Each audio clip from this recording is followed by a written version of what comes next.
The life of a game show contestant. A chance to be on television and win prizes beyond your dreams? Or a grueling death march to win a toaster you could buy for half price at the local store? Game Time by Erma Bombeck. Read by Karl.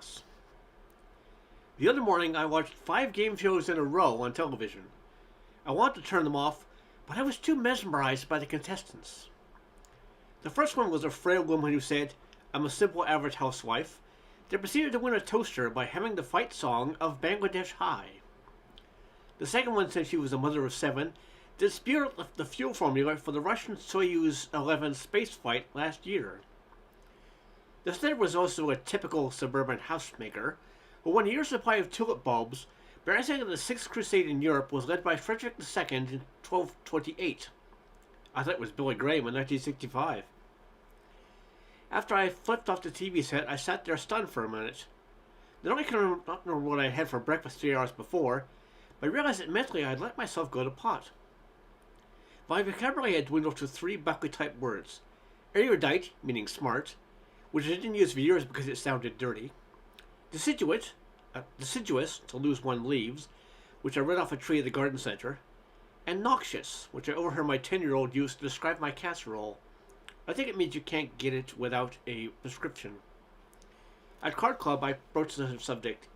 How in the world do those women on game shows do it? They fake it, said Gloria. Anyone can go on an intellectual crash program and change their image in 5 days. Like how? I asked. First, put copies of the London Times literary supplement in your bathroom. That's status. Then when you go to the DVD shop, take a stack of books along and run your fingers across the pages as fast as you can turn the pages. Everyone will think you're a graduate of Evelyn Wood's speed reading course. When you're in a credit room, look perplexed and say in a loud voice, "Archie Bunker? Who publishes him?" Confides in a town gossip you had to buy a trust in order to carry the New York Times around. And above all, put together a group of one-liners for dinner parties, such as, "Isn't that incredulous that there would be 57,093,000 United States dollars in circulation last year, and I can't find 35 cents for a school lunch in the morning?" "I don't know, Gloria," I said. "Still can't figure out how this housewife knew about Frederick II in 1228. "Just a lucky guess," said Gloria.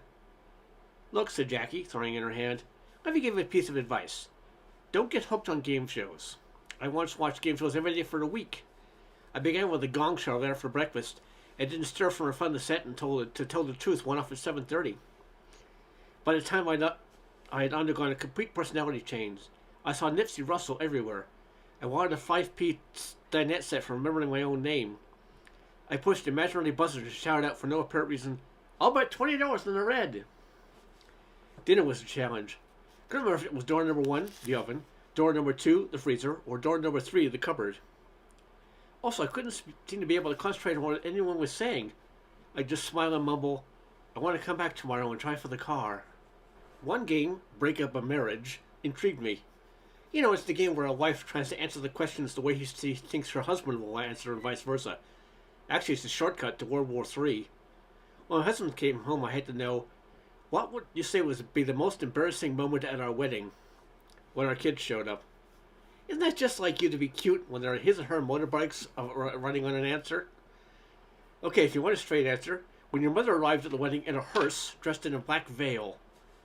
Maybe we better get it all out in the open. Yes, well, maybe I should give you more room. That's terrible, I said. It's turning out right, she said.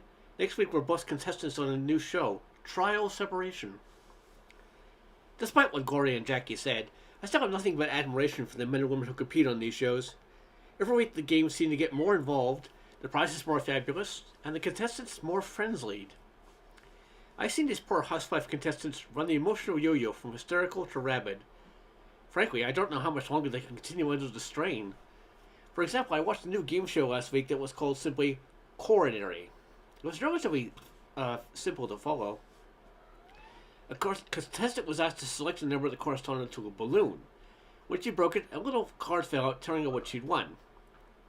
It went something like this. "Hang on, Bernice," said the moderator.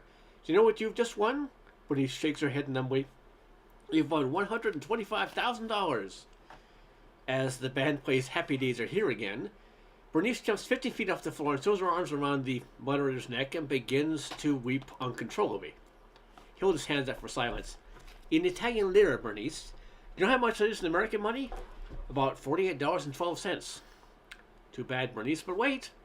You're going to pick up the lira in an Italian bank. You've won 3 weeks in Rome. Bernice clutches her chest and sways dizzily as the band starts up again. She grabs him by his sleeve. That's from New York, he grins. Bernice slumps again, wishfully grained. But wait, what would you be wearing to New York? The curtain opens to reveal a $4,000 mink coat. The moderator has to put it on. Bernice manages a weak smile and waves to the audience. Unfortunately, it's not your size. Too bad, Bernice. Had it fit you, you would have walked out of here in a $4,000 mink coat with a specific account for $100,000 in the pocket. Bernice faints dead away on the floor. The moderator bends over. You didn't stay conscious, Bernice. Those are the rules. But since you've been a sport, no one goes away empty-handed.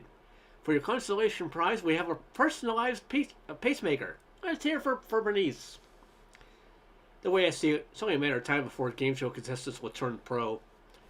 Naturally, they have to pass the physical, indicating they're up to the pressures of a competition. They'll probably all be graduates of the Jubilance and Excitement Training School, which will have chains all over the country. The brochure will undoubtedly go something like this. John Cutter's Jubilance and Excitement Seminar. Who is eligible?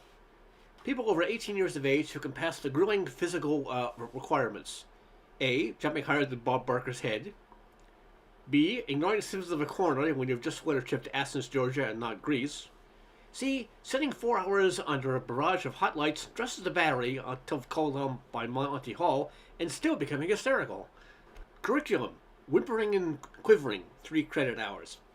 A must for contestants to employ between the time they've answered the question and the time they've found out what they've won.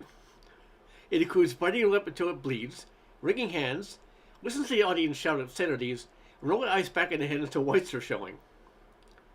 What to do when you won the car? 5 credit hours.